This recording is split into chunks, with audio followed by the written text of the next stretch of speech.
So, nasa swimming na naman tayo. Nandito kami ngayon sa may Cavite.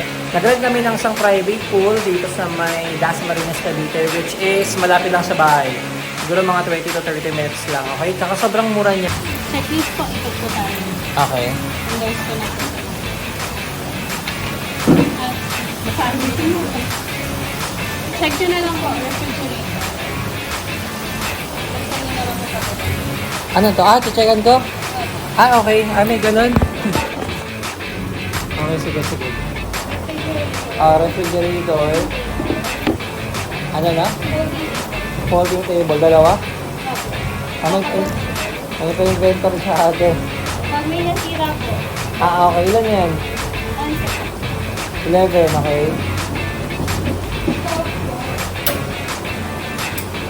Functional naman, no? Okay. pwede nyo po bibigyan Okay. fire extinguisher. Okay. Nasaan ang first thing? Chopping board. Chopping board, ilan isa? Cooking pot, tray. Nasaan yung tray?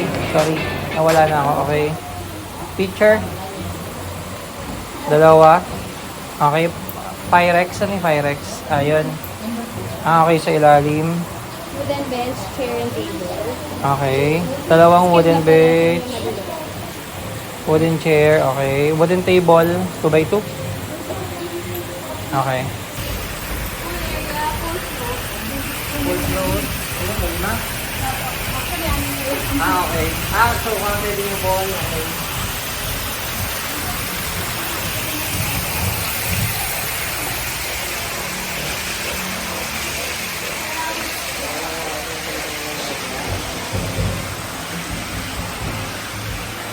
Yung airbag wala, no?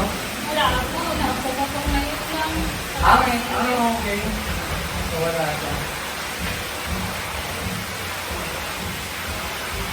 Walang sama-sami yung naka-curve ba? Yung ako na bumakas. Okay. May boat, ayan na po. Floor fan, dalawa po. Floor pa. Okay, pa. Speaker. Andito po yung remote sa kamay. Pag magamit po tayo.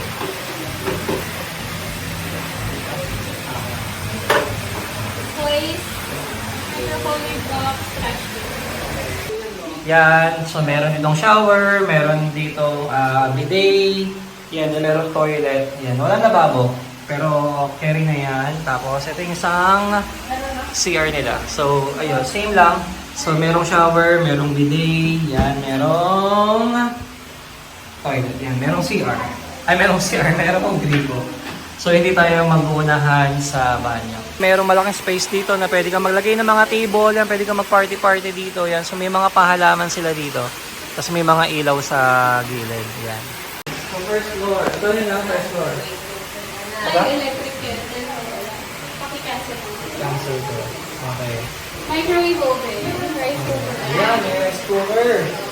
Meron mga furniture dito niya na lang po dalawa. So kukulang rice cooker na ano? Hindi pa Nasa main house kasi siya. Okay. Naglalaba naman kami. Microwave, rice cooker. Bar chairs, coaster, low pillow. Air fryer. Furniture po naman sa ilalim. So extra na to. Side table, stand fan, Tray table, stand fan, Wi-Fi related. Wi-Fi, throw pillow, sa throw pillow lang is Yes po. dalawa kasi nakalado. Natagusan yung isa kanina. Okay. So isa lang to. Kasi hindi ko po alam na gagamitin yun, hindi ko na napalitan.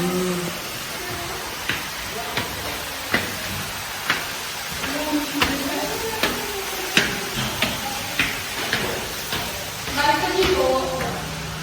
Tapos, balcony sa taas.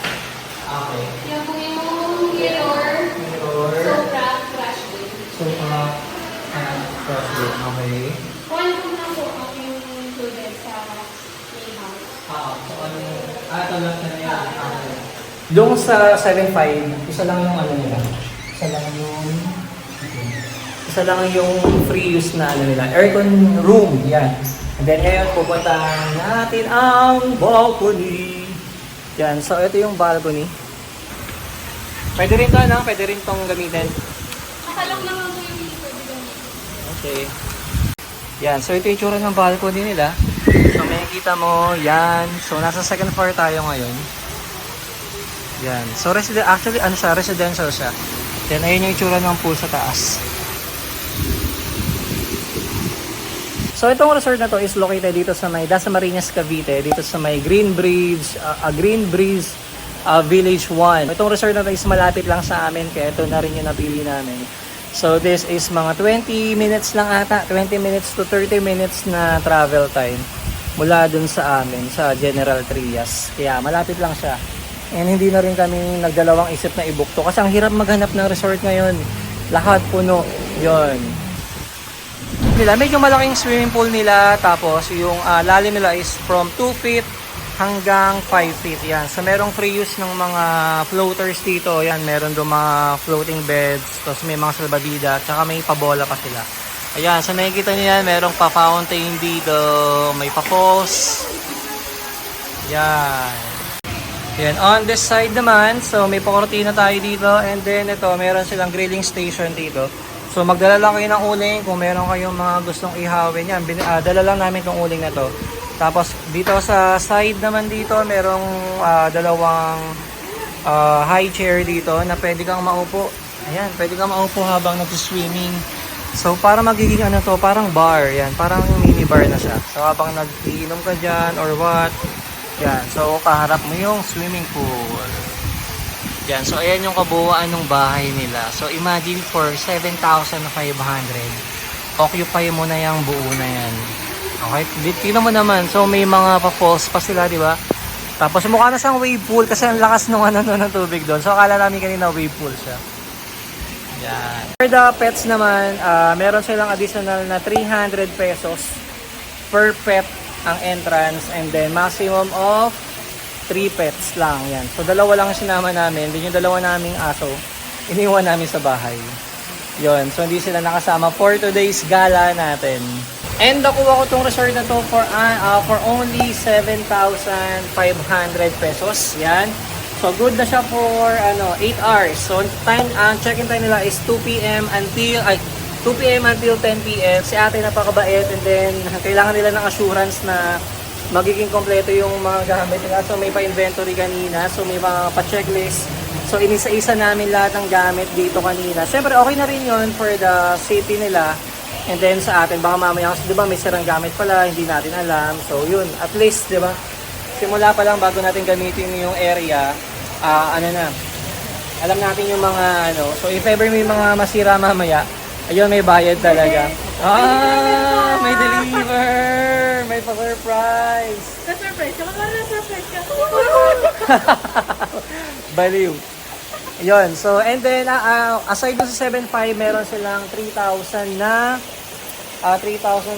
check-in deposit para if ever doon may mga masisira. Ayan. So, iaawas na lang doon sa, sa 3K. Pero, syempre, refundable naman yan after nang gamitin yung lugar kung safe naman lahat, kung wala naman nasira.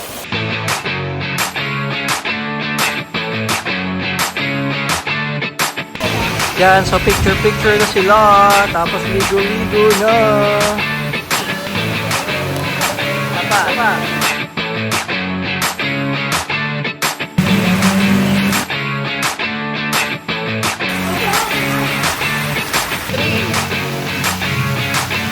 Anak, dito ka banda nak sa may maalog na ko, maganda doon.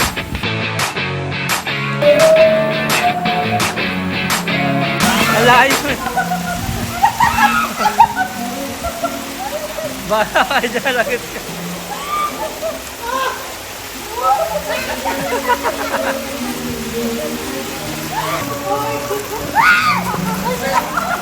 Marangag. Hoy, 5 feet lang yan.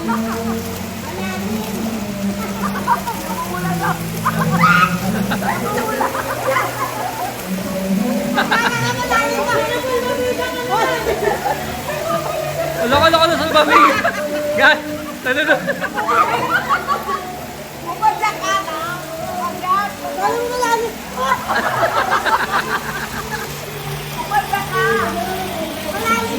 Five feet lang yan. Parang gago.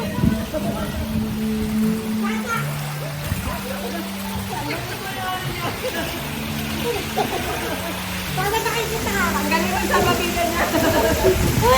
Yun, if ever magre-rent kayo dito, nire-require nila ng ng ocular. So pwede kayo mag-ocular bago kayo magbayad or bago kayo Kasi marami daw nagre-rent na nadi-disappoint pag nakita na nila yung resort. Pero huwag ko bakit na nadi-disappoint. Ang ganda-ganda naman ng resort nila. Yan, kita nyo naman, di ba? Ang linis-linis. Tapos super white. Ang white nung nung ambience. Tapos litaw na litaw yung kulay ng tubig. Yan. Tapos ang mura lang, 7.5. Kasama na yung buong bahay at saka tong pool, di ba? Tapos if ever kung ayaw nyo mag-room, ayaw nyo mag-rent ng room. So 6,000 lang yung pool. Yan. So lahat tong nasa labas, pati tong mga video yung kitchen room, yan.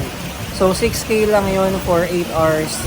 Pero if ever gusto niyo mag-i-add yung isama tong bahay, mag-add lang kayo ng 1,500. So total of 7,500 lang siya. For 8 hours. So ang check-in time nila is 2 PM until 10 PM. So maganda yung time kasi hindi mo kailangan gumising ng maaga. So may enjoy mo yung araw, then may enjoy mo rin yung itsura nung resort kapag kagabi. Yan, so maganda. Kaya ginarap agad namin to. And then napakalapit lang dito sa amin. Yun, so mura niya, convenient pa para sa amin. Okay, so time check, 6:30 PM. So bukas na yung mga ilaw ng pool. And then, tingnan nyo, hindi pinapatay yung waterfalls na saka yung patubig nila dyan. Normally sa ibang pool yan. Sa ibang resort yan, nakapatay na yan after 1 hour.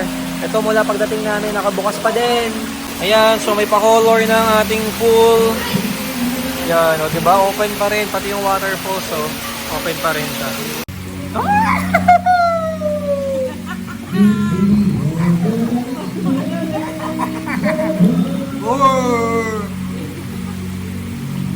Kahit sa mga magre-renta dito, sulit to. Sulit yung 7.5 nyo, promise. Ang ganda rito. Hindi siya ganun hindi yung bonggang-bongga na maganda, pero maganda talaga siya for the 7.5 pesos. Delicious. Maganda. Ilang na pinagpimingin natin, kailangan request pa yung waterfall. Oo, di ba? Dito pag dating pa lang namin kanina naka-open na agad. Pati yung ilaw, kahit maliwanag, naka-open. Oo, yun po. Ito pagdating natin, yung ilaw namin. Oo, galing. Tapos may mga free use pa ng bida. Yan, wala kami dala. Naka-set up na agad. Oo, naka-set up na agad. Ang galing ni ate.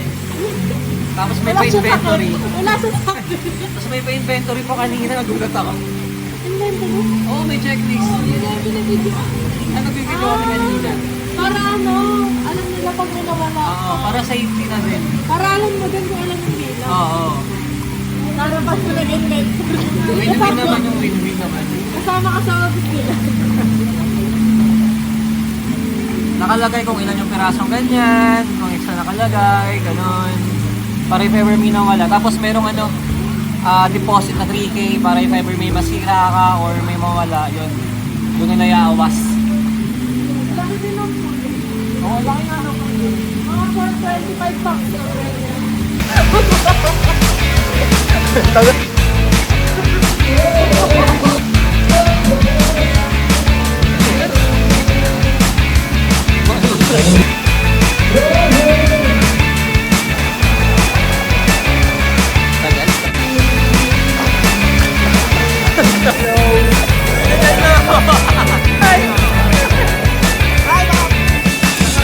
Okay, so we are down to our last 30 minutes in this resort.